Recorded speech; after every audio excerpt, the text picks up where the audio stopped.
أعوذ بالله من الشيطان الرجيم. بسم الله الرحمن الرحيم.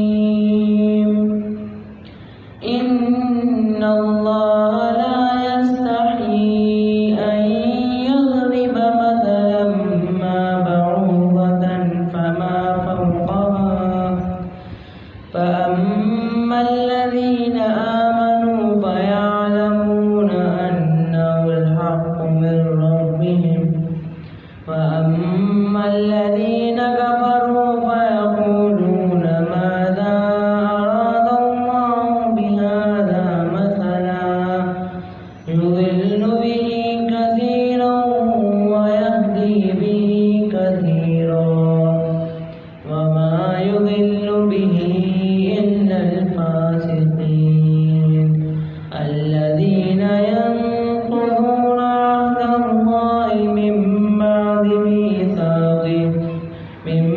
بعد ميثاقه ويقطعون ما أمر الله به أن يوصل ويفسدون في الأرض أولئك هم الخاسرون.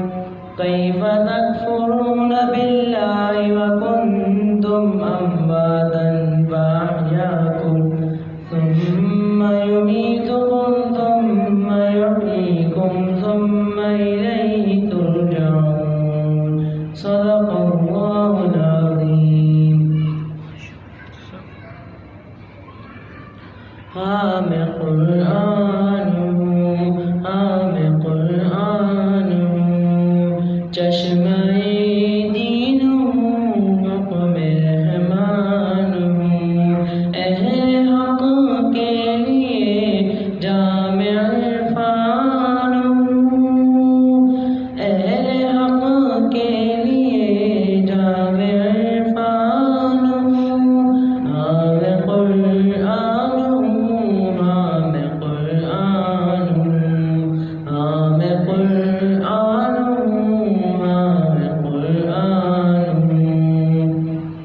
احمد مصطفیٰ پر اتارا گیا کہ قول خدا میں اتارا گیا.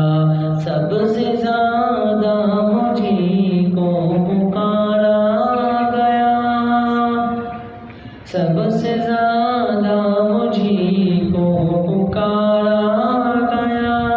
جن و انسان کو مجھ سے سدھارا گیا جن و انسان کو مجھ سے سدھارا گیا. رب کی پہچان تھا رب کی پہچان رب کی پہچان تھا رب کی پہچان. حام قرآن حام قرآن حام قرآن حام قرآن. جنتی قاریوں کو بناؤں گا میں عاصیوں کی سفارش کراؤں گا میں. حافظوں کو وہاں بخشواؤں گا میں حافظوں کو وہاں بخشواؤں گا میں. تاج ماں باپ کو پہناؤں گا میں تاج ماں باپ کو پہناؤں گا میں. عین ایمان تھا عین ایمان عین ایمان تھا عین ایمان. حام قرآن حام قرآن حام قرآن.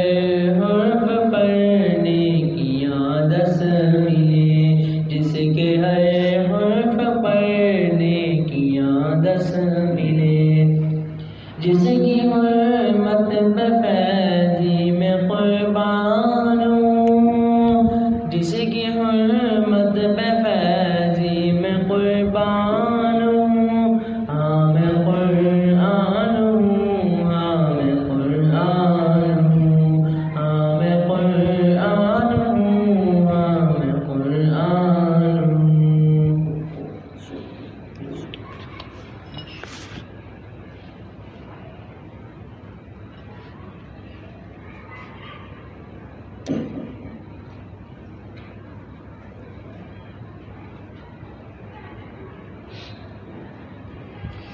نعبده ونصلي على رسوله الكريم اما بعد اعوذ باللہ من الشیطان الرجیم بسم اللہ الرحمن الرحیم قال اللہ تعالی فی قرآن المجید اهدنا الصراط المستقیم صراط الذین انعمت علیہم غیر المغضوب علیہم ولا الضالین۔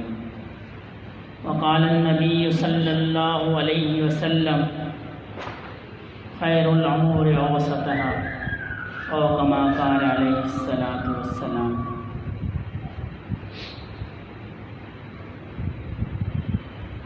اللہ رب العزت نے انسان کو بڑا متناسب بنایا، بلکہ صرف انسان کو نہیں، یہ جتنی بھی کائنات ہے یہ بڑے متناسب ہے، بڑے توازن سے قائم ہے۔ قرآن پاک میں اللہ رب العزت نے فرمایا لقد خلقنا الانسان فی احسن تقویم۔ انسان کا اس میں خصوصیت کے ساتھ ذکر ہے کہ ہم نے انسان کو احسن تقویم کے ساتھ پیدا کیا، لیکن باقی جتنی مخلوقات ہیں وہ بھی اللہ رب العزت نے بڑی ایک تناسب سے پیدا فرمائی ہیں۔ مثال کے طور پر ہماری اس فضا کے اندر آکسیجن جو ہے وہ 21% ہے، اگر وہ 1% بھی زیادہ ہو جائے یا 1% بھی کم ہو جائے پوری دنیا کے جاندار مر جائیں، اتنا توازن ہے۔ پانی کے اندر ہائیڈروجن کے 2 ایٹم ہیں، آکسیجن کا 1 ایٹم ہے، اس کی ترتیب تھوڑی سی اوپر نیچے ہو جائے بندہ پانی نہیں پی سکتا۔ ہر چیز میں اللہ رب العزت نے توازن فرمایا، کوئی چیز ایسی نہیں ہے جو بغیر توازن کے پیدا کی، متناسب ہے۔ انسان صرف اپنے جسم پہ اگر غور کر لے تو انسان کے خیال 1.5 فٹ کا پاؤں ہوتا ہوگا، 1 فٹ کا ہوتا ہوگا، اور 6 فٹ کا قد جو ہے وہ ان پاؤں کے سہارے چلتا ہے انسان۔ کسی اور چیز پہ آپ یہ تجربہ کر لیں تو وہ چل نہیں پائے گی، وہ ادھر ادھر گر جائے گی۔ تو اللہ رب العزت نے خاص تکنیک سے انسان کو بنایا، پورا متناسب ہے۔ ذرا سی کسی چیز کی کمی ہو جائے تو وہ بھی اس کے لیے نقصان دہ ہے، اور کسی چیز کی زیادتی ہو جائے وہ بھی اس کے لیے نقصان دہ ہے۔ اکثر آپ نے بھی سنا ہوگا، مشاہدات اخبارات میں بھی آتا ہے جی بچہ پیدا ہو گیا جس کی 3 آنکھیں ہیں یا 1 آنکھ ہے یا 2 منہ ہیں، تو وہ جو چیز بڑھ گئی وہ بھی نقصان دہ ہے، جو چیز کم ہو گئی وہ بھی نقصان دہ ہے۔ اس لیے کہ اللہ نے توازن کے ساتھ پیدا فرمایا۔ کسی کی کوئی صلاحیت زیادہ ہو گئی تو وہ بھی نقصان دہ ہے، کوئی صلاحیت کم ہو گئی وہ بھی نقصان دہ ہے۔ مثلا کسی کو نظر نہیں آتا، اس کے لیے نقصان دہ ہے، بیچارے کے لیے دنیا کو نہیں دیکھ سکتا، ٹانگوں میں جان نہیں ہے، چل نہیں سکتا، نقصان دہ ہے۔ اور اگر کسی کو زیادہ نظر آتا ہو وہ بھی نقصان دہ ہے۔ ہمارے پڑوس میں خاتون تھی، ان کی نظر اتنی تیز تھی دور کی کہ وہ جہاں ہمارا گھر تھا ماریہ میں اپارٹمنٹس میں، وہاں سے جب ان کی بچی اسٹاپ سے اترتی تھی تو وہ اپنے فلیٹ سے اس بچی کو پہچان لیتے تھے، اتنی دور۔ وہ کہاں میں خیال تقریباً کوئی آدھا کلومیٹر ہوگا اندازاً، لیکن وہ پہچان لیتی تھی بھی یہ رنگ کے کپڑے اس نے پہنے ہوئے۔ اور ہماری ایک اور پڑوسن تھی، ان کے کان اتنے تیز تھے کہ فون پہ گفتگو ہوتی تھی وہ سن لیتی تھی، ہمیں پریشانی لگی رہتی تھی بھائی بول بھی نہیں سکتے، وہ جو کچھ بولتے ہیں سن لیتی ہیں۔ تو صلاحیتوں کا زیادہ ہونا بھی نقصان دہ ہے۔ ایک واقعہ ہے نا، ایک بنی اسرائیل کے کسی پیغمبر سے کسی شخص نے کہا کہ حضرت مجھے جانوروں کی بولی سکھا دیں، مجھے جانوروں کی بولی سکھا دیں۔ انہوں نے فرمایا اللہ نے جس چیز پہ پردہ ڈالا ہو اس پہ پردہ مناسب ہے۔ اب اس شخص نے زیادہ اصرار کیا تو وہ جو وقت کے پیغمبر تھے انہوں نے اس کو وہ گولی سکھا دی. اب جب وہ گھر گیا ایک دن وہ کھانا کھا رہا تھا تو اس نے کھانا کھانے کے بعد ہڈی کو پھینکا. تو ہڈی کو جب پھینکا تو بلی اس ہڈی پہ لپکی. تو ایک مرغا تھا وہ برابر میں کھڑا تھا. تو مرغا اس کو کہنے لگا تم صبر کرو، اتنی جلد بازی کی ضرورت نہیں ہے، یہ ابھی کچھ دنوں میں اس کا گھوڑا مر جائے گا تو پھر گوشت ہی گوشت ہے، وہ مر کے پھینک دے گا اس کو، یہ اس کا گوشت ہی گوشت ہے، گوشت کھا لینا، تم اتنی جلد بازی کیوں کر رہے ہو ہڈی پہ. اب یہ شخص کو چونکہ یہ صلاحیت پیدا ہو گئی تھی سننے کی تو یہ بازار گیا اور اس گھوڑے کو بیچ دیا کہ جی میں نقصان سے بچ گیا. کچھ دنوں بعد پھر کھانا کھاتے ہوئے اس نے ہڈی پھینکی، بلی پھر لپکی. تو اس جو مرغا تھا اس نے کہا تم پھر جلدی کر رہی ہے. اس نے کہا تم نے پہلے بھی جھوٹ کہا تھا، وہ تو مرا نہیں، وہ تو بیچا ہے آپ نے گھوڑے کو. اس نے کہا نہیں، اس دفعہ اس کی گائے مرے گی اور وہ تم کھا لینا اس کو. اس نے پھر سن لیا، پھر بیچا ہے. جب تیسری دفعہ یہ معاملہ ہوا اور بلی نے اس کو پھر کہا کہ جی تم تو جھوٹ بولتے ہو، یہ تو بیچ آتا ہے. اس نے کہا اب نہیں بیچ سکتا، اب یہ خود مرے گا. جب یہ مرے گا تو لوگ اس کے غم میں وہ دعوت کریں گے، وہ اصالِ ثواب کریں گے، پھر تو گوشت ہی گوشت ہے، اب اس کے پاس کوئی چارہ نہیں بچا. تو وہ بڑا پریشان ہوا، وقت کے پیغمبر کے پاس گیا، اس کی حضرت میں تو مصیبت میں پھنس گیا. انہوں نے فرمایا اللہ نے اس مصیبت کو اس گھوڑے کے ذریعے ٹالنا چاہا، تم نے اس کو روک دیا، بیچ دیا اس کو. پھر مصیبت کسی اور جانور پہ ہے، تم نے اس کو بھی بیچ دیا، تو وہ اللہ نے اب تم پہ ڈال دی. تو کسی بھی چیز کی جو زیادتی ہے یہ بھی نقصان دہ ہے، کسی بھی چیز کی جو کمی ہے یہ بھی نقصان دہ ہے، وہ دنیا کے معاملات ہوں یا دین کے معاملات ہوں. وہ دنیا کے معاملات ہوں یا دین کے معاملات ہوں. اب ذہن میں ایک اشکال آتا ہے کہ بعض اللہ والے ایسے ہوتے ہیں جن کو کشف قلوب بھی ہوتا ہے. تو اللہ پاک یہ صلاحیت، یہ بات ساتھی ذہن میں بٹھا لیں کہ یہ صلاحیت اللہ پاک اس کو دیتے ہیں جس میں اس کو برداشت کی قوت بھی ہوتی ہے. ایک چیز ہوتی ہے وہبی اور ایک چیز ہوتی ہے کسبی. کسبی وہ چیز ہوتی ہے جو خود سے کمائی جاتی ہے، اور وہبی وہ چیز ہوتی ہے جو اللہ رب العزت خود اس کو کسی کو انعام کے طور پر دیتے ہیں. جو چیز کسبی ہوتی ہے اس کی حفاظت ذرا مشکل ہوتی ہے، اور جو وہبی ہوتی ہے اللہ رب العزت خود اس کی حفاظت فرماتا ہے. اس لیے منع فرمایا ہے نبی کریم صلی اللہ علیہ وسلم نے کہ عہدہ نہ مانگا کرو، منصب نہ مانگو. حدیث شریف کا مفہوم ہے کہ منصب نہ مانگو، اس لیے کہ اللہ پاک جب کسی کو منصب دیتے ہیں خود سے، وہبی خود سے دیتے ہیں، تو پھر اس کی حفاظت کے لیے اللہ پاک اس کو ایسے مشیر دیتے ہیں جو اس کو نیک صالح مشورے دیتے ہیں، اس کو پورا کرنے کی اس میں ہمت بھی دیتے ہیں. اور جب بندہ خود عہدہ مانگتا ہے، خود کوئی منصب مانگتا ہے، تو پھر اللہ پاک اس کو چھوڑ دیتے ہیں. پھر کیا نتیجہ نکلتا ہے؟ غلط قسم کے مشیر اس کے ہمراہ ہو جاتے ہیں، اس کی ہمراہی جو ہے وہ غلط قسم کے لوگ ہو جاتے ہیں، پھر وہ اس کو جہنم میں کے گڑھے میں ڈھکیل دیتے ہیں. اسی لیے منع فرمایا. تو جن بزرگوں کو یہ کیفیات ہیں وہ اللہ رب العزت کی طرف سے وہ بھی ہوتی ہیں، اللہ پاک پھر اس کو برداشت کا حوصلہ بھی دیتے ہیں. ایک شخص نے کسی بزرگ سے کہا کہ حضرت مجھے اسم اعظم سکھا دیں، حضرت مجھے اسم اعظم سکھا دیں. جب زیادہ اصرار کیا تو انہوں نے کہا کہ جاؤ فلاں جگہ جاؤ، ایک صبح وہاں پہنچ جانا، شہر کے باہر ہو، وہاں جو واقعہ تمہیں نظر آئے وہ آگے مجھے بیان کرنا. وہ شخص صبح باہر پہنچ گیا. وہاں اس نے دیکھا کہ ایک غریب لکڑ آ رہا ہے، وہ لکڑیاں جنگل سے کاٹ کے اب شہر میں داخل ہونے لگا. اس کو سپاہیوں نے روک لیا، روک کے اس سے وہ لکڑیاں بھی چھین لی اور اس کو مارا پیٹا بھی. تو واپس آ کے اس نے اپنے شیخ سے واقعہ بیان کیا. ان سے کہنے لگا کہ حضرت ایسا ایسا واقعہ ہوا. تو وہ فرمانے لگے کہ اگر تم اس بوڑھے شخص کی جگہ ہوتے تو کیا کرتے، اور اگر تمہارے پاس اسم اعظم بھی ہوتا. اس نے کہا نہیں، میں تو سب کے لیے بد دعا کرتا، ایسی کہ تیسی کر دیتا ان کی. تو وہ بزرگ فرمانے لگے وہ جو بوڑھا شخص تھا یہ میرا شیخ تھے، اور ان کے پاس اسم اعظم ہے، میں نے ان سے سیکھا ہے۔ تو میں عرض کر رہا تھا کسی بھی چیز کی زیادتی اور کسی بھی چیز کی کمی یہ نقصان دہ ہے۔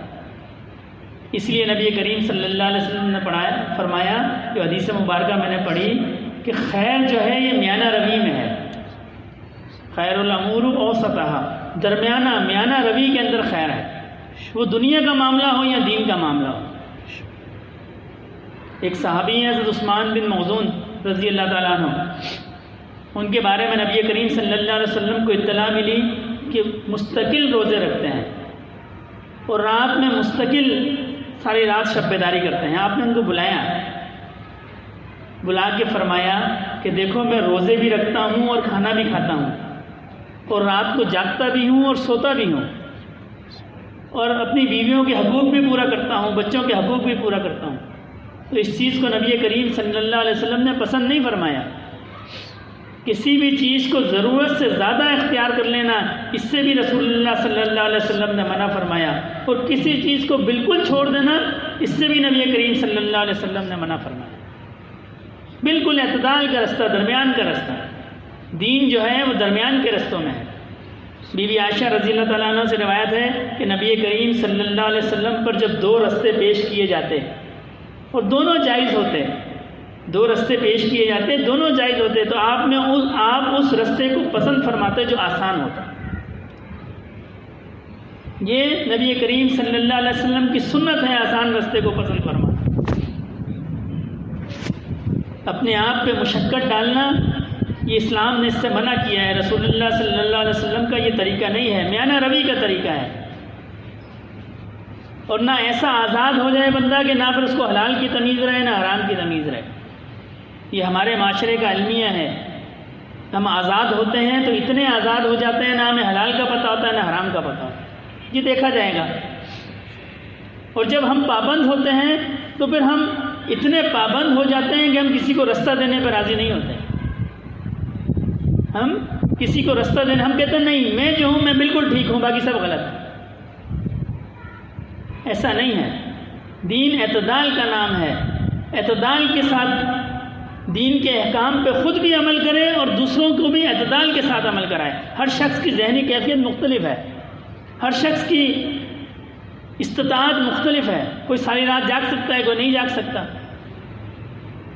کوئی زیادہ عبادت کر سکتا ہے، کوئی نہیں کر سکتا، کسی کے معاملات سخت ہیں، کسی کی مزاج نرم ہے۔ تو ایسا طریقہ اپنایا جائے، اور خصوصاً دعوت و تبلیغ کے معاملے میں کہ ہر فرد کے مزاج کے مطابق کام کیا جائے، ہر فرد کے مزاج کے مطابق۔ ایک شخص نبی کریم صلی اللہ علیہ وسلم کی خدمت میں حاضر ہوا، عرض کی کہ یا رسول اللہ میں اسلام تو قبول کروں گا لیکن میں نمازیں 2 پڑھوں گا، میں 2 نمازیں پڑھوں گا، باقی نہیں پڑھوں گا۔ آپ نے فرمایا ٹھیک ہے تم 2 پڑھ لیں۔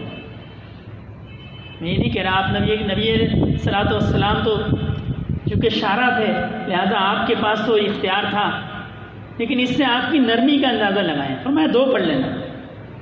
اس نے ایمان قبول کیا، جب نماز پڑھنے لگا تو پھر صحابہ کرام کو، جب ایمان دل میں آ جاتا ہے، محبت دل میں آتی ہے، پھر تو کام آسان ہو جاتا ہے۔ عورتوں سے بیعت فرمایا کرتے تھے کہ تم کسی کے مرنے پہ پیٹو گی نہیں، سینہ کو بھی نہیں کرو گی۔ ایک انصاری عورت کھڑی ہوئی اور اس نے عرض کی کہ یا رسول اللہ میرا ایک عزیز فوت ہو گیا تھا تو فلاں قبیلے والوں نے اس پہ سینہ کو بھی کی تھی، اب میں نے بھی ان پہ کرنی ہے، میری باری ہے۔ وہ کہیں گے جی تم نے اپنی باری پہ نہیں کی، تو آپ نے اجازت دی اس کی۔ دین میں نرمی ہے۔ بی بی عائشہ یا غالباً حضرت ام سلمہ کے بارے میں ہے، نبی کریم صلی اللہ علیہ وسلم بی بی عائشہ کے بارے میں ہے، نبی کے وسلم حجرے میں داخل ہوئے تو دیکھا ایک بچی جو ہے وہ گانا گا رہی ہے، تو حضرت عمر جو حضرت ابو بکر صدیق بھی پیچھے تھے، ان کی بیٹی کا گھر تھا، جب وہ بھی اندر داخل ہوئے تو انہوں نے دیکھا جی یہاں تو بچی گانا گا رہی، تو وہ مارنے کے لیے دوڑے، تو آپ نے بی بی عائشہ کو یوں ہاتھ کر کے اپنے پیچھے چھپا لیا کہ نہیں مارو نہیں، کوئی بات نہیں۔ اور جب عرب میں میلہ لگا کرتا تھا نا تو نبی کریم صلی اللہ علیہ وسلم بی بی عائشہ کو لے کے جاتے تھے اور ان کو میلہ دکھایا کرتے تھے، وہ میلہ دکھایا کرتے تھے بی بی عائشہ کو۔ ہم ان سے زیادہ دین کی غیرت نہیں ہے ہم میں. جس چیز کو اللہ کے رسول نے جس چیز پہ سختی کی، جس چیز پہ نرمی کی، ہمیں اسی کے مطابق چلنا ہے. ہم جب حدود کو توڑنے پہ آتے ہیں، ہر حدود کو توڑ دیتے ہیں، یہ بھی نہیں دیکھتے کہ یہ حرام ہے کہ نہیں ہے، اس کی اجازت ہے کہ نہیں ہے، ہر حدود توڑ دیتے ہیں. اور جب ہم پابندی پہ آتے ہیں تو جس کی شریعت میں گنجائش ہے ہم اس کو بھی نہیں بخشتے، ہم اس پہ بھی کہتے ہیں نہیں. جو آیت کریمہ میں نے پڑھی اہدنا الصراط المستقیم، یہ اللہ رب العزت نے قرآن پاک کی پہلی صورت ہے، اس میں اللہ نے ہمیں یہ دعا سکھائی ہے. اور یہ ایسی دعا ہے کہ ہم ہر رکعت کے اندر اس کو پڑھتے ہیں. کوئی بھی نماز جو ہے وہ سورہ فاتحہ کے بغیر مکمل نہیں ہوتی. سورہ فاتحہ پڑھتے ہیں تو نماز مکمل ہوتی ہے، سورہ فاتحہ نہیں پڑھتے نماز مکمل نہیں ہوتی. ہر رکعت کے اندر ہم سورہ فاتحہ پڑھتے ہیں، اہدنا الصراط المستقیم، یہ اللہ نے ہمیں سکھائی ہے دعا. اور پھر ساتھ صرف یہ نہیں کہا کہ سیدھی راہ، اس لیے کہ ہر بندے کی سیدھی راہ کی ڈیفینیشن مختلف ہو سکتی ہے. ایک کہے گا جی یہ سیدھی راہ ہے، دوسرا کہے گا نہیں جی یہ سیدھی راہ ہے. اب سیدھی راہ کا کیا معیار ہے؟ پھر اللہ نے اس کا معیار بھی بتایا ہے، صراط الذین انعمت علیہم، وہ رستہ جس پہ آپ کے بندوں پہ انعام ہوا، انعام یافتہ لوگوں کا، انعام یافتہ بندوں کا رستہ، وہ رستہ سیدھی راہ ہے. جس رستے پہ چلنے والے لوگوں پر اللہ نے انعام فرمایا ہے وہ رستہ سیدھا رستہ ہے بس. اور انعام کس پہ اللہ نے فرمایا ہے؟ انبیاء پہ فرمایا ہے، صدیقین پہ فرمایا ہے، شہداء پہ فرمایا ہے، صالحین پہ فرمایا ہے. یہ وہ لوگ ہیں جن پہ اللہ نے انعام فرمایا ہے. تو ان کا جو رستہ ہے وہ سیدھا رستہ ہے. اور ان کا رستہ کیا ہے؟ اعتدال کا رستہ. اعتدال، نہ افراد ہو نہ تفریط ہو. افراد یہ ہے کہ کسی چیز کا بڑھ جانا، ضرور کسی پہ کوئی چیز واجب نہیں ہے اس نے اپنے اوپر خود سے واجب کر لی. اب قربانی کا مسئلہ ہے نا، ساتھی جانتے ہوں گے کہ اگر کسی شخص پہ قربانی واجب نہیں ہے اور اس نے خود سے جانور خرید لیا قربانی کی نیت سے جانور، اور وہ جانور چوری ہو گیا، تو اس پہ کیا لازم ہے؟ اس پہ لازم یہ ہے کہ وہ دوبارہ جانور خریدے گا. جبکہ ایک ایسا شخص جس پہ قربانی واجب ہے اور اس نے جانور خریدا اور وہ جانور چوری ہو گیا، اب اس کے پاس پیسے نہیں ہیں تو اس کے لیے ادھار لے کر قربانی کرنا ضروری نہیں ہے. تو اس پہ علماء فرماتے ہیں بھئی پہلا شخص تو ویسے ہی مسکین تھا، اس نے بڑی مشکل سے جانور خریدا اور اس کے بعد جب وہ چوری ہو گیا اب حکم ہے کہ دوبارہ خریدو. جبکہ وہ شخص مالدار تھا، اس پہ قربانی فرض تھی، واجب تھی، اور اس کا چوری ہو گیا تو اس پہ یہ حکم نہیں ہے. اس کی وجہ، اس کی علت علماء نے یہ بیان کی ہے کہ اس نے خود سے اپنے اوپر واجب کرائی. اس پہ واجب نہیں تھی قربانی، اس نے خود سے اپنے اوپر واجب کی، یہ اس کی جرمانہ ہے. یہ جبکہ اس پہ واجب تھی، اب وہ گم ہو گیا تو اس کا مال نہیں ہے، اس نے نہیں کی. یہ افراز کہلاتا ہے، یعنی حد سے بڑھ جانا. جس چیز کو اللہ رب العزت نے جس میں رعایت دی ہو اس میں رعایت کرنی چاہیے. جب ہم لوگ سفر میں جاتے ہیں، قصر نماز کی دو رکعت ہوں گی، یعنی آدھی نماز پڑھنی ہے. اگر کوئی شخص کہے جی میں تو بالکل ٹھیک ہوں اور سفر بھی اب ویسا نہیں ہے جیسا پہلے ہوتا تھا، میں تو اے سی گاڑی میں جا رہا ہوں، میری اے سی گاڑی ہے، سکون ہے، آرام دہ سفر ہے، تو میں نماز کا وقت ہے، میرے پاس وقت بھی بہت ہے، میں 4 رکعت پڑھ لوں، بھئی زیادہ ثواب ہے. لیکن وہ 4 نہیں پڑھ سکتا، وہ 2 پڑھے گا تو نماز قبول ہوگی، 2 نہیں پڑھ، جس سے زیادہ پڑھے گا یا کم کرے گا تو نماز قبول نہیں ہوگی.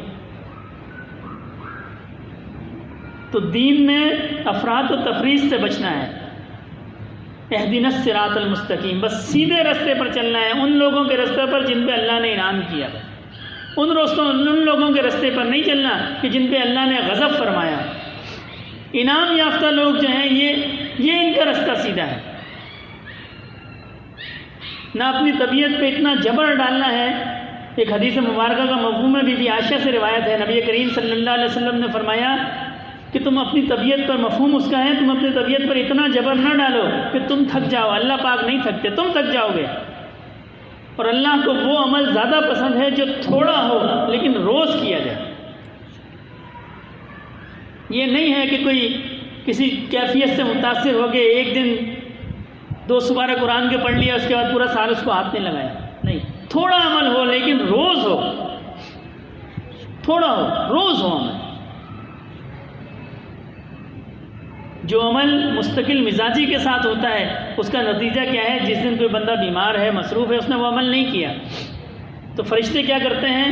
فرشتے اس دن کا عمل اس کے نام اعمال میں لکھ دیتے ہیں۔ جو عمل بندہ روز کرتا ہے اور اگر کسی وجہ سے وہ عمل نہیں کر سکا تو فرشتے وہ عمل جو ہے اس کے نام اعمال میں لکھ دیتے ہیں کہ اس نے گویا کیا ہے یہ عمل۔ تو ایسی ترتیب بنائی جائے، کم ہو لیکن روز ہو، اور پھر اس میں کیا ہو؟ اخلاص ہو، اخلاص کے ساتھ۔ بڑے حضرت رحمۃ اللہ علیہ کی خدمت میں ایک شخص آیا، اس نے عرض کی کہ حضرت مجھے نصیحت فرما دیں۔ جس سے ہم فقیر بھی جاتے ہیں بزرگوں کے پاس کہ حضرت نصیحت فرما دیں۔ فرمایا 3 نصیحتیں کرتا ہوں، 3 نصیحتیں تو میں کرتا ہوں۔ جب لوگ دوسروں کی عیب جوئی میں لگ جائیں تم اپنے نفس کی عیب جوئی میں لگ جائیں۔ جب لوگ دوسروں کی عیب جوئی، دوسروں کے عیب نکالیں، فلاں یہ کرتا ہے، فلاں یہ کرتا ہے، فلاں یہ کرتا ہے، تم اپنے عیب نکالنا کہ دیکھو مجھ میں یہ خامی ہے، دوسروں کی خامیاں نہیں نکالنا۔ یہ سب سے بڑا آسان کام ہے، دوسروں کی خامیاں نکالنا۔ آج ہم جو شخص بھی دین کا کام کرتا ہے یہ مرض اس میں عام ہے، دوسروں کی خامیاں نکالنی ہے۔ تعلیم اس نیت سے حاصل کی جائے کہ میری اصلاح ہوگی، دعوت و تبلیغ میں اس نیت سے جایا جائے کہ میں اپنی اصلاح کے لیے جاتا ہوں۔ حضرت مولانا سعید اللہ صاحب کندری والے جو ہیں بڑے صاحب کے خلیفہ تھے، ایک دفعہ حضرت سے عرض کی کہ حضرت میں دعوت و تبلیغ پہ چلا جاؤں، تو حضرت نے فرمایا ضرور جاؤ مگر اپنی اصلاح کی نیت سے، اپنی اصلاح کی نیت سے، اس نیت سے نہ کہ میں لوگوں کو نماز کی طرف لے کے آؤں گا، میں لوگوں کو دین سکھاؤں گا، اپنی اصلاح کے لیے جاؤ کہ میں کچھ سیکھ کے آؤں گا۔ علم حاصل کرے تو اپنی اصلاح کے لیے کرے کہ میں اس علم کو حاصل کروں گا اور اس کو اپنے اوپر عمل کروں گا۔ اس نیت سے علم حاصل نہ کرے میں لوگوں کی زندگی اجیرن کر دوں گا۔ اپنی اصلاح کے لیے علم حاصل کرے، اپنی اصلاح کے لیے۔ امام غزالی رحمۃ اللہ علیہ، ہارون رشید کا زمانہ تھا، تو ہارون اس زمانے کے جو بادشاہ ہوا کرتے تھے وہ دین کی خدمت نہیں کہ آج کل کے بادشاہوں کی طرح نہیں تھے، نہ دین کا پتہ، نہ مذہب کا پتہ، نہ سورہ اخلاص کا پتہ۔ تو اس نے ایک مدرسہ بنوایا اور اس مدرسے کا پھر ایک دورے پہ گیا اس مدرسے کے کہ بھئی میں دیکھوں اس کا معیار تعلیم کیا ہے، کیا حساب کتاب ہے۔ تو ایک بچے سے پوچھا تم کیوں علم حاصل کر رہے ہو؟ اس نے کہا کہ میں علم اس لیے حاصل کر رہا ہوں کہ جب میں بڑا ہو جاؤں گا تو میں شہر کا قاضی بنوں گا، قاضی۔ اس زمانے میں علماء اکرام کی یہ منصب ہوتے تھے کہ میں شہر کا قاضی بنوں گا۔ پھر کسی اور بچے سے پوچھا، اس نے کہا جی میں تو بہت بڑا عالم بنوں گا۔ مختلف بچوں نے مختلف جواب دیے۔ اس مدرسے کے اندر امام غزالی بھی پڑھتے تھے، چھوٹے تھے، تو ان سے بادشاہ نے پوچھا تم کیا کرو گے، تم کیوں علم حاصل کر رہے ہو؟ تو انہوں نے فرمایا میں علم اس لیے حاصل کر رہا ہوں کہ میں اس علم کو سیکھوں گا تاکہ مجھے پتہ چلے کہ اللہ اور اللہ کے نبی کا کیا حکم ہے، پھر میں اس کو اپنے اوپر عمل کروں گا۔ تو بادشاہ کہنے لگا اگر یہ بچہ اس مدرسے میں نہ پڑھتا میں اس مدرسے کو گرا دیتا، صرف اس ایک بچے کی وجہ سے میں اس مدرسے کو چھوڑتا ہوں۔ تو دین کا جو بھی کام کیا جائے وہ اس نیت سے کیا جائے کہ میں اپنی اصلاح کے لیے کر رہا ہوں، میں اپنی اصلاح کے لیے کر رہا ہوں۔ اور حضرت نے دوسری نصیحت یہ فرمائی، ایک یہ فرمائی کہ جب لوگ دوسروں کی عیب جوئی کریں تو تم اپنی عیب جوئی میں لگ جاؤ، اور دوسری فرمائی جب لوگ دوسروں کے دروازے پہ عزت تلاش کریں تم اللہ کے دروازے پہ آ جانا، تم اللہ کے دروازے پہ آ جانا۔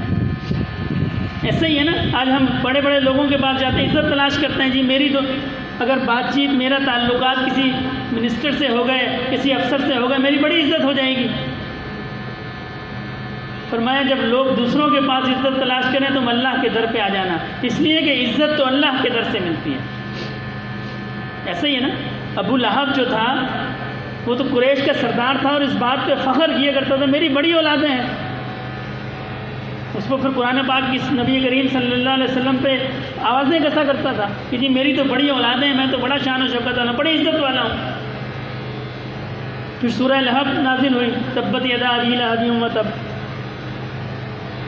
آج جو ہے اولاد کو اس کا نام تو شاید وہ بھی قرآن کی برکت کی وجہ سے پتہ ہو، اس کی اولادوں کا نام پتہ نہیں ہوگا جن پہ وہ اکڑا کرتا تھا،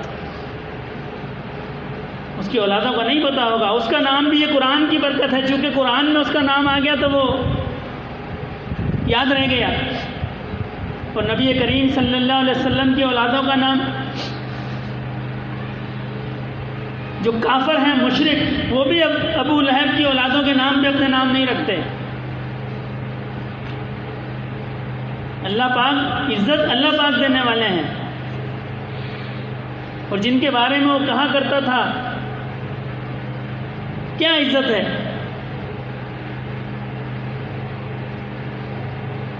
ایسی عزت اولادوں کو اللہ رب العزت نے دی۔ نبی کریم صلی اللہ علیہ وسلم کی حدیث مبارکہ کا مفہوم ہے کہ جس کے خون میں میرا خون شامل ہو گیا وہ جہنم میں نہیں جائے گا۔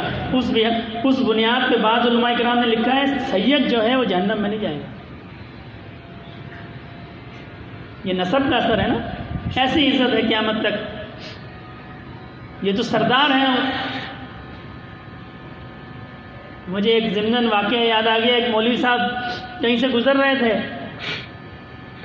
تو وہاں کوئی شخص تھا جو آل رسول بھی تھا، لیکن معاشرے کے اثرات کی وجہ سے وہ اپنے مصاحبوں کے ساتھ اور گھوڑے پہ جو ہے وہ سوار ہو کے، تو ایک اصلاح کا بھی طریقہ ہوتا ہے، ایک اللہ والوں کی ایک نظر ہوتی ہے، ایک سمجھانے کا انداز ہوتا ہے۔ تو جب ان بزرگوں نے اس کو دیکھا، جب نزدیک آ گئے، یہ محسوس ہوا کہ اب وہ مجھے دیکھ لے گا، تو ایسے جیسے کنارہ نہیں کتراتے ایسے گزرنے لگے۔ اب وہ اپنے ضم میں تھا، اس نے اپنے صاحبوں کو کہا ان کو لے کے آؤ، ان کو لے کے آؤ میرے پاس۔ وہ پکڑ کے لے آئے تو کہنے لگا مولوی صاحب آپ نے میری کون سی چیز واپس کرنی ہے جو آپ مجھ سے کترا کے گزر رہے ہیں؟ عام طور پہ ایسے ہی ہوتا ہے نا، جب کسی کو کوئی قرض لیا ہو یا کوئی چیز واپس کرنی ہو تو بندہ کترا کے گزرتا ہے مجھ سے مانگ نہ لے۔ تو وہ کہنے لگا آپ نے مجھے کون سی مجھ سے چیز جو ہے وہ آپ نے واپس کرنی ہے کہ آپ اس طرح کترا کے گزر رہے ہیں مجھ سے؟ تو کہنے لگے میاں بات یہ ہے کہ تم آل رسول ہو، تم آل رسول ہو، تم سید ہو، اور میں ذات کا مراثی ہوں، میں ذات کا میراثی ہوں، تم ذات کے سید ہو۔ تو میرے دل میں خیال آیا کہ تمہارے جو بزرگوں کی میراث تھی وہ میرے پاس ہے، ایسا نہ ہو تم اپنے بزرگوں کی میراث مجھ سے مانگ لو، اس لیے میں کترا کے گزر رہا ہوں، میں اس لیے کترا کے گزر رہا ہوں، ایسا نہ ہو تم اپنے بزرگوں کی میراث مجھ سے مانگ لو۔ تو بات کا انداز تھا نا، اللہ نے اس کے دل پہ ضرب لگائی، سمجھ میں بات آ گئی، تائب ہو گئے۔ تو عزت جو ہے، عزت اللہ کے در پہ ملتی ہے، کسی اور کے در پہ نہیں ملتی۔ ساری زندگی بندہ دوسروں کے در پہ جھکتا رہے۔ ایک بزرگ دمشق کی جامع مسجد کے اندر گئے اور ان کی نیت یہ تھی کہ چونکہ دمشق جو ہے اس زمانے میں حکومتوں کا دارالحکومت ہوتا تھا، تو ارادہ یہ تھا کہ جی میں مسجد کا پیش امام بن جاؤں، امام بن جاؤں گا تو شہرت ہو جائے گی۔ اب اس نیت سے وہ شخص گئے اور نماز اور ہر چیز تلاوت، تاکہ لوگوں کی طرف رجوع، لوگوں کا ان کی طرف رجوع ہو، اور 10 سال گزار دیے، 10 سال۔ پھر جب ایک دن دل میں خیال آیا کہ میں نے 10 سال اس ریا کے کام میں، اس بیکار کام میں گزار دیے، میں یہ سوچتا رہا کہ جی ابھی مجھے عزت ملے گی، لوگ مجھے ممبر پہ بٹھا دیں گے، کہ میں نے ضائع کر دیا۔ بس اس ندامت کا آنا تھا، خوب روئے اللہ کی بارگاہ میں، اللہ مجھ سے غلطی ہو گئی، یہ 10 سال میں نے ضائع کر دیے۔ اور رات کو جب سوئے تو اللہ کی شان، وہ جو مسجد کے امام تھے وہ اسی رات فوت ہو گئے۔ صبح جب لوگ آئے تو دیکھا امام صاحب فوت ہو گئے۔ اب نیا امام کون ہو؟ تو لوگوں نے کہا جی یہ جو بزرگ ہیں یہ 10 سال سے یہاں نماز پڑھتے ہیں اور ہم ان کو ہر وقت جو ہے عبادت کی حالت میں دیکھتے ہیں، یہ سب سے زیادہ قابل ہیں، ان کو ممبر پہ بٹھایا جائے۔ تو جس رات اللہ سے توبہ کی، اللہ نے صبح ان کو ممبر پہ بٹھا دیا۔ تو عزت جو ہے یہ اللہ کے ہاتھ میں ہے۔ اور تیسری نصیحت یہ فرمائی کہ جب لوگ کثرت اعمال میں لگ جائیں تو حسن اعمال میں لگ۔ یہ تو ہم جیسے صوفیوں کے لیے فرمائی ہے.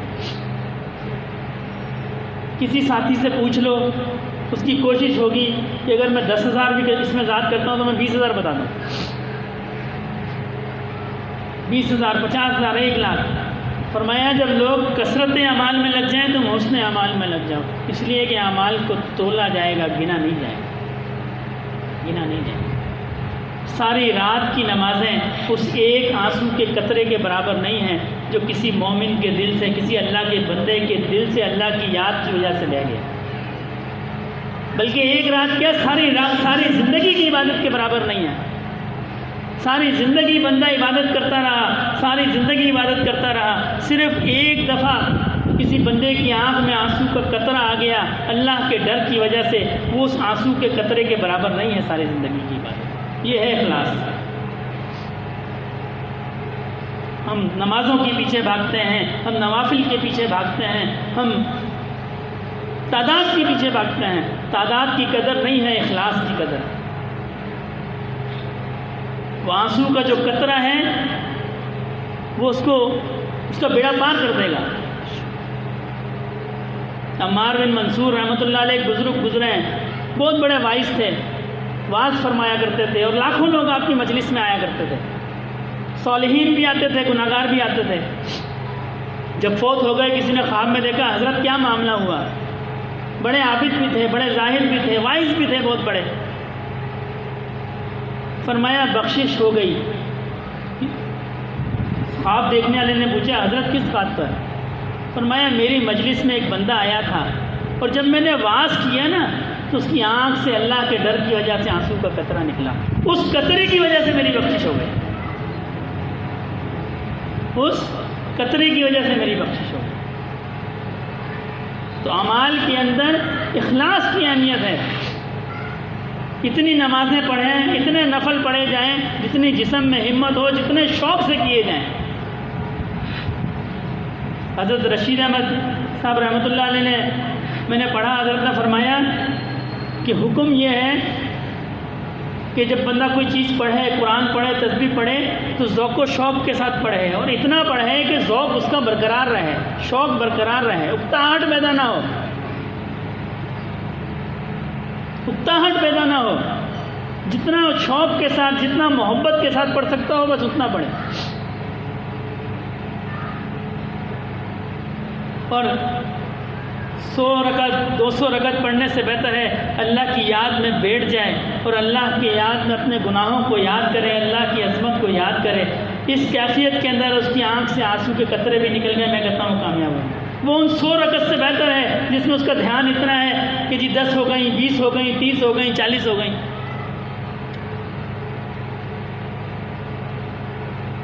حضرت احمد علی صاحب دامت برکاتہم عالیہ ہمارے بڑے صاحب کے خلیفہ ہیں. فرماتے ہیں جب میں حضرت کی خدمت میں بیعت ہوا نا، بڑے صاحب کی خدمت میں حاضر ہوا تو میں تہجد کی 12 رکعتیں پڑھا کرتا تھا بیعت ہونے سے پہلے ہی. وہ تو اللہ والے تھے بھائی، ہمیں تو یہ نعمت جو ہے وہ بعد میں بھی نہیں ملتی. وہ اللہ والے تھے، وہ پہلے ان نعمتوں کے ساتھ آتے تھے. تو فرمانے لگے میں 20 رکعت پڑھتا تھا، ہر رکعت کے اندر سورہ یاسین مکمل کرتا تھا، ہر رکعت کے اندر. جب میں حضرت کی خدمت میں بیعت ہوا تو حضرت نے مجھ سے فرمایا کہ بھئی کیا معمولات ہیں. جیسے بزرگ پوچھتے ہیں تو میں نے اپنے معمولات بتائے تو حضرت نے فرمایا 8 رکعت پڑھا تھا. کتنے؟ 8 رکعت، اور ہر رکعت کے اندر 3 دفعہ کل شریف پڑھا تھا. بس ہر رکعت کے اندر 3 دفعہ کل شریف پڑھا تھا. فرمایا میرے دل میں یہ شیطان نے وسوسہ پیدا کیا، بھئی یہ کیسے پیر ہیں، میں تو اتنا پڑھتا تھا انہوں نے میری عبادت ہی کم کرا دی.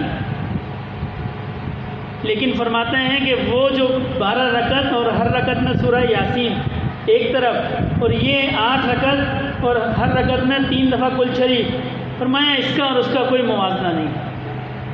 اس کی برکت سے اللہ نے ایسی نعمت دی، عمرے میں اپنے اعزاء کے ساتھ تشریف لے گئے. فرمانے لگے میں جب عمرے پہ گیا تو قصر نماز کی وجہ سے سنت چھوڑ دی، اجازت بھی ہے شرع میں. فرمایا رات کو نبی کریم صلی اللہ علیہ وسلم کی زیارت ہوئی، آپ نے فرمایا احمد علی تمہیں چھوڑنے کے لیے میری سنتیں ملی تھیں. اور ایسا تعلق پیدا ہو گیا کہ حضرت مولانا عبدالغفور مدنی رحمۃ اللہ علیہ کی قبر ہے جنت البقیع کے اندر، جہاں ان کی نئی جو انہوں نے قبریں ہیں نا، وہاں پہ ہمارے بڑے حضرت جو ہیں، ہمارے پردادا پیر جو ہیں حضرت مولانا عبدالغفور مدنی رحمۃ اللہ علیہ، قبر مبارک ان کی بھی وہیں پہ ہے. فرمایا وہاں پہ جا کے حاضری دی، رات خواب میں دیکھا کہ حضرت صاحب اور احمد علی صاحب، فرمایا ہم دونوں وہاں موجود ہیں، اور مولانا عبدالغفور مدنی رحمۃ اللہ نے ہمارا ہاتھ پکڑا اور نبی کریم صلی اللہ علیہ وسلم کی خدمت میں لے گئے اور اس کی کہ یا رسول اللہ یہ میرے بیٹے ہیں، یہ پاکستان سے ہیں. وہ جو میں 12 رکعت پڑھا کرتا تھا سورہ یاسین کے ساتھ، اس میں یہ برکت نہیں تھی. میرے شیخ نے مجھے یہ فرمایا ہے، بظاہر مجھے کم لگا لیکن اس میں برکت ہے. تو تعداد پہ نہیں جانا، اخلاص پہ جانا ہے. اخلاص پہ کسی کے 5 لاکھ مرید ہو گئے، ہزاروں کی جماعت ہو گئی، اور کسی کی کوئی جماعت نہیں ہوئی. تعداد پہ نہیں گنے جائیں گے، اخلاص پہ گنے جائیں گے. احمد علی صابر کلیری رحمۃ اللہ علیہ، یہ حضرت بابا فرید کے خلیفہ تھے، 5 بھتیجے بھی تھے،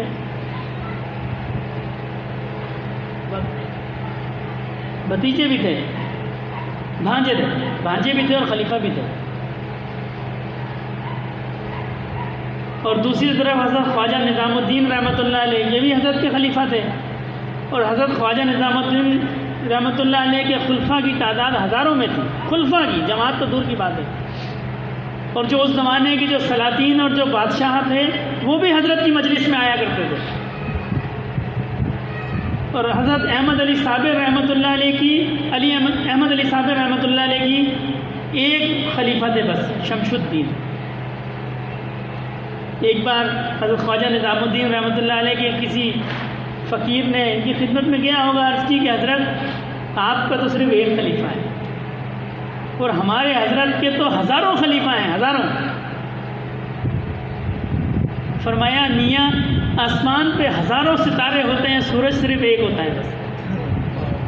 آسمان پہ ہزاروں ستارے ہوتے ہیں، سورج صرف ایک ہوتا ہے.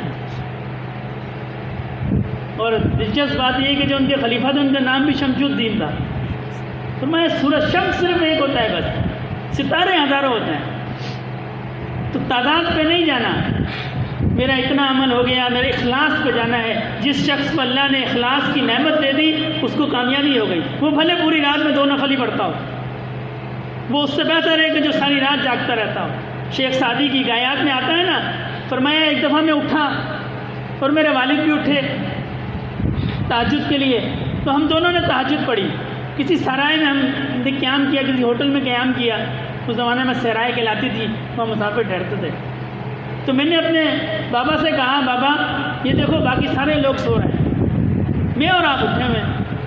تو فرمانے لگے، میرے بابا نے کہا بیٹا اس سے بہتر تھا کہ ہم بھی سو رہے ہوتے، اس سے بہتر تھا کہ ہم بھی سو رہے ہوتے. دوسروں کے عیبوں پہ نظر نہیں رکھنی، اپنے عیب پہ نظر رکھنی ہے. اگر ہم رات کو اٹھ گئے ہیں تو یہ اللہ کی توفیق ہے، ہمارا اس میں کوئی کمال نہیں ہے، یہ ہمارا کمال ہے. دنیا میں کتنے لوگ ہوتے ہیں جو ہم سے زیادہ عقلمند ہوتے ہیں، نہیں اٹھا جاتا. ہم نماز پہ جاتے ہیں، تجربہ ہے. کئی ساتھیوں کہتے ہیں چلو نماز پہ نہیں اٹھ سکتے، وہ بھی تو ہم جیسے ہیں نا. تو یہ تو اللہ کی توفیق ہے، اللہ نے ہمیں منتخب کیا، ہم پہ مہربانی کی، ہمیں توفیق دے دی. یا اس میں ہمارا کمال ہے؟ یہ تو اللہ کی رحمت ہے. تو دوسروں کے عیب پہ نظر نہیں رکھنی، اپنے عیب پہ نظر رکھنی ہے. اور اپنی عبادات کے اندر، اپنے معاملات کے اندر اخلاص پیدا کرنا ہے اللہ کے لیے، بس اللہ کے لیے. حدیث مبارکہ کا مفہوم ہے جو شخص اللہ کے لیے کسی دوسرے شخص سے ملنے آتا ہے اللہ دونوں کو بخش دیتے ہیں. کوئی عبادت نہیں کی، صرف کسی سے ملنے چلا گیا اللہ کے لیے، اس کا کوئی دنیا کا تعلق نہیں تھا، دین کا تعلق تھا، اللہ کا تعلق تھا. وہ اس سے ملنے کے لیے آ گیا، اللہ پاک دونوں کو بخش دیتے ہیں.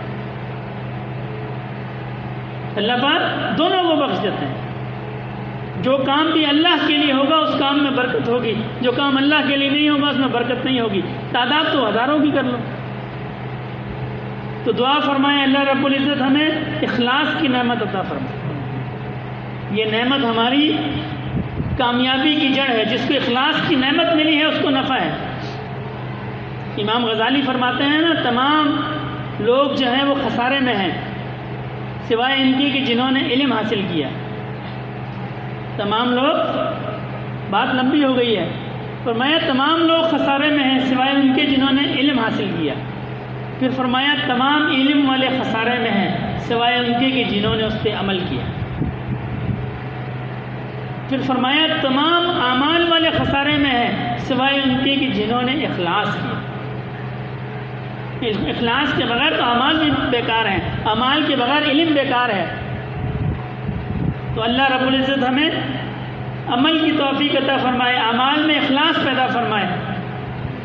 وما علینا الا البلاغ۔ تمام ساتھی 3 دفعہ استغفار، 10 دفعہ درود شریف، 10 دفعہ تیسرا کلمہ، 11 دفعہ سورہ اخلاص اور 1 دفعہ سورہ فاتحہ۔ استغفر اللہ۔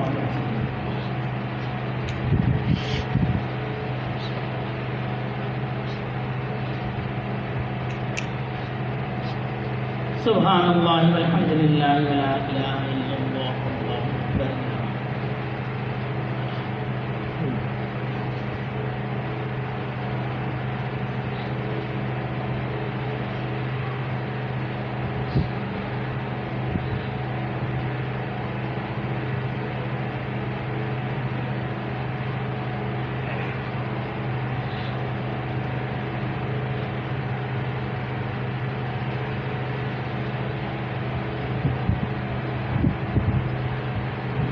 صلی اللہ علیہ وسلم۔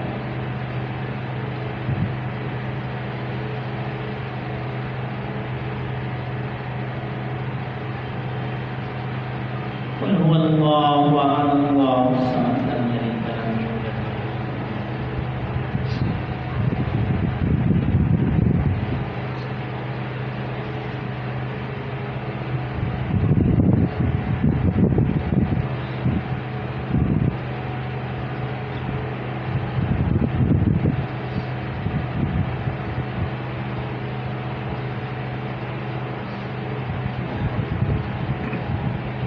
الحمدللہ رب العالمین الرحمن الرحیم مالک یوم الدین ایاک نعبد و ایاک نستعین اهدنا الصراط المستقیم صراط الذین انعمت علیہم غیر المغضوب علیہم ولا الضالین۔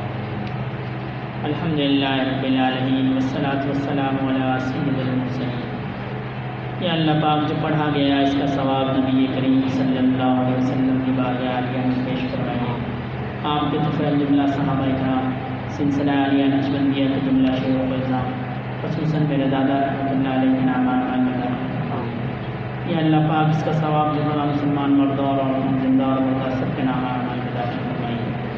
اللہم صلی علی سیدنا مولانا محمد صلاۃ تنجینا بہا من جمیع الاحوال والآفات، تقضی لنا بہا جمیع الحاجات، وتطہرنا بہا من جمیع السیئات، وترفعنا بہا عند اعلی الدرجات، تبلغنا بها أقصى الغايات من جميع الخيرات في الحياة وبعد الممات، إنك على كل شيء قدير۔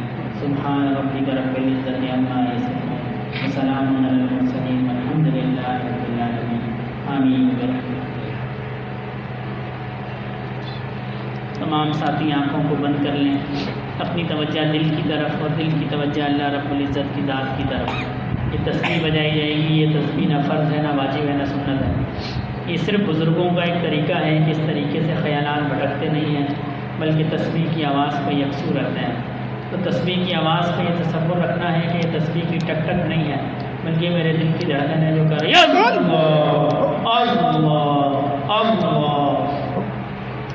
اللہ رب العزت کی جناب سے رحمت اور محبت کا نور میرے دل میں آ رہا ہے، اور میرا دل جو ہے اس نور کی وجہ سے یہ تصور رکھنا ہے اس نور، کیونکہ جب اللہ کا نور دل میں آتا ہے تو ظلمت جو ہے وہ بھاگ جاتی ہے، تو نور سے دل جو ہے روشن ہو جاتا ہے۔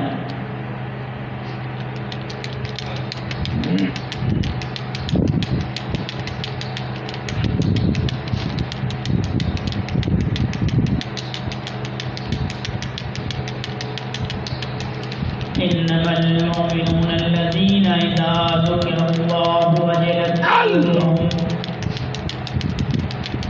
وإذا تليت عليهم آياته زادتهم إيمانا وعلى ربهم يتوكلون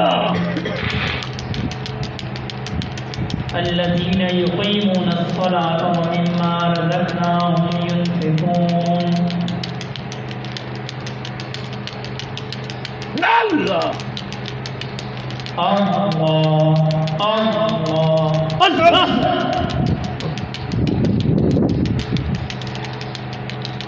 الله ذکر کو تا تیرا جانست پاکی دل سے ذکر رحمانست اللہ مومنان ذکر خدا بسیار کو مومنان ذکر خدا بسیار کو تابعی درد و عالم آگو ذکر حق آمد غذائے روح را ذکر حق مرہم دل مجروح اللہ نہ دنیا سے نہ دولت سے نہ گھر آباد کرنے سے نہ دنیا سے نہ دولت سے نہ گھر آباد کرنے سے سکون دل کو ہوتا ہے اللہ کو یاد کرنے سے اللہ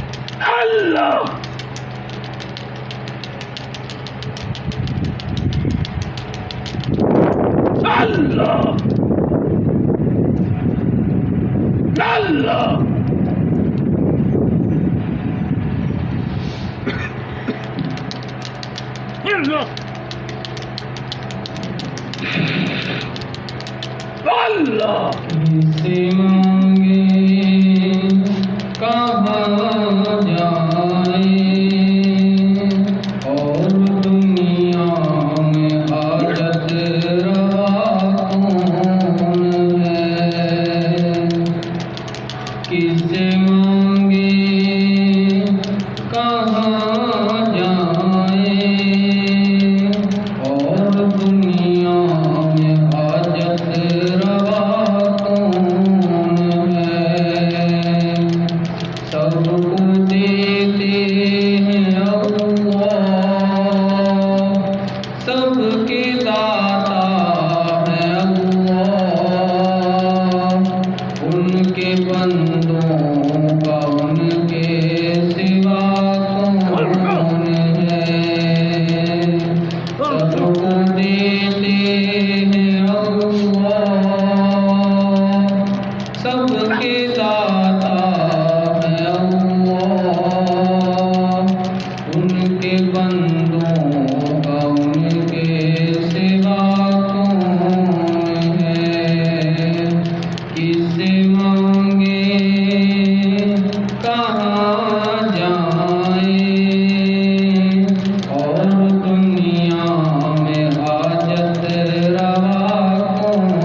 یہی عرض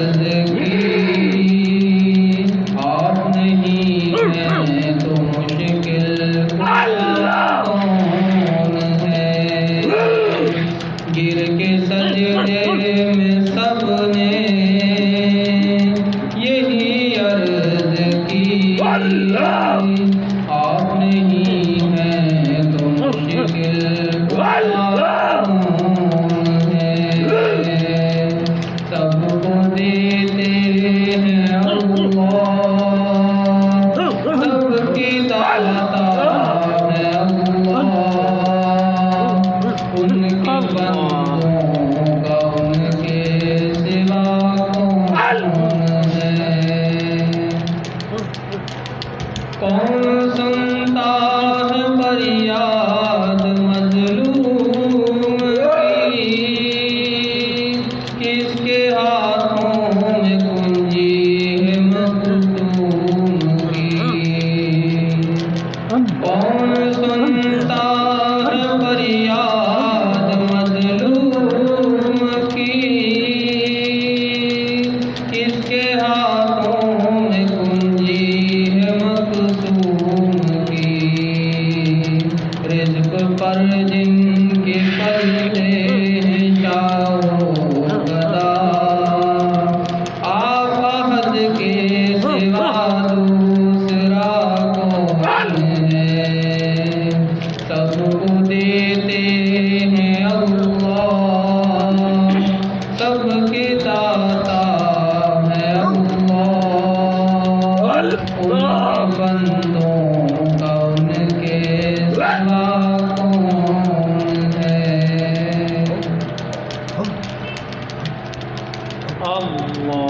کس سے مانگے کہاں جائیں، اور دنیا میں حاجت روا کون ہے؟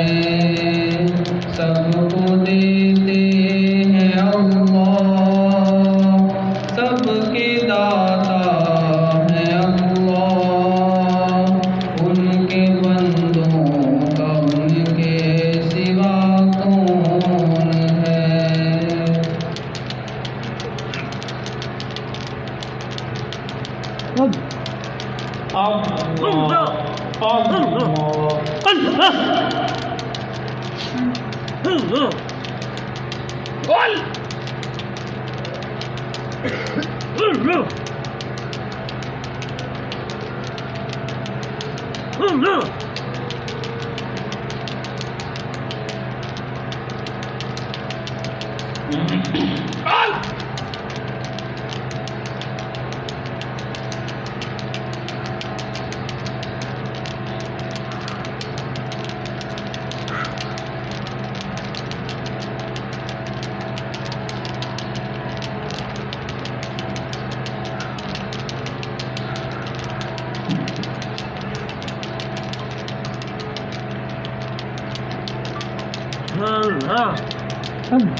ابتدا ہے ان کی نہ انتہا ہے، ان کی نہ ابتدا ہے، ان کی نہ انتہا ہے، ان کی نہ ابتدا ہے، ان کی نہ انتہا ہے۔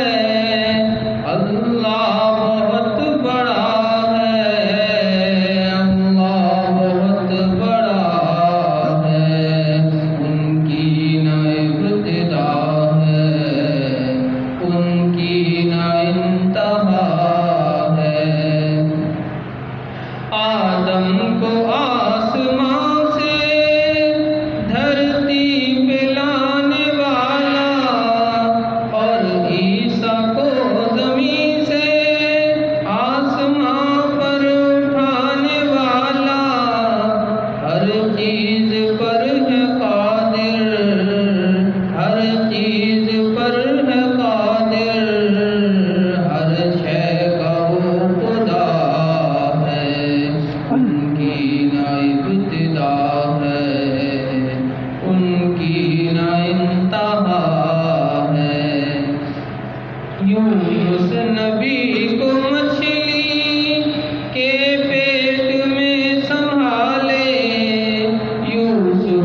Thank you.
دعا خیر الحمدللہ رب العالمین الرحمن الرحیم مالک یوم الدین ایاک نعبد و ایاک نستعین اهدنا الصراط المستقیم اهدنا الصراط المستقیم اهدنا الصراط المستقیم صراط الذین انعمت علیہم غیر المغضوب علیہم ولا الضالین ربنا ظلمنا انفسنا وان لم تغفر لنا وترحمنا لنكونن من الخاسرين ربنا لا تؤاخذنا إن نسينا وأخطأنا ربنا ولا تحمل علينا إصرا كما حملته على الذين من قبلنا ربنا ولا تحملنا ما لا طاقة لنا به واعف عنا واغفر لنا وارحمنا أنت مولانا فانصرنا على القوم الكافرين ربنا لا تزغ قلوبنا بعد إذ هديتنا وهب لنا من لدنك رحمة إنك أنت الوهاب ربنا هب لنا من أزواجنا وذرياتنا قرة أعين واجعلنا للمتقين إماما رب ارحمهما كما ربياني صغيرا رب ارحمهما كما ربياني صغيرا اللهم حاسبني حسابا يسيرا اللهم حاسبني حسابا يسيرا اللهم حاسبني حسابا يسيرا اللهم اغفر لنا قبل الموت وارحمنا عند الموت ولا تعذبنا بعد الموت ولا تحاسبنا يوم القيامة إنك على كل شيء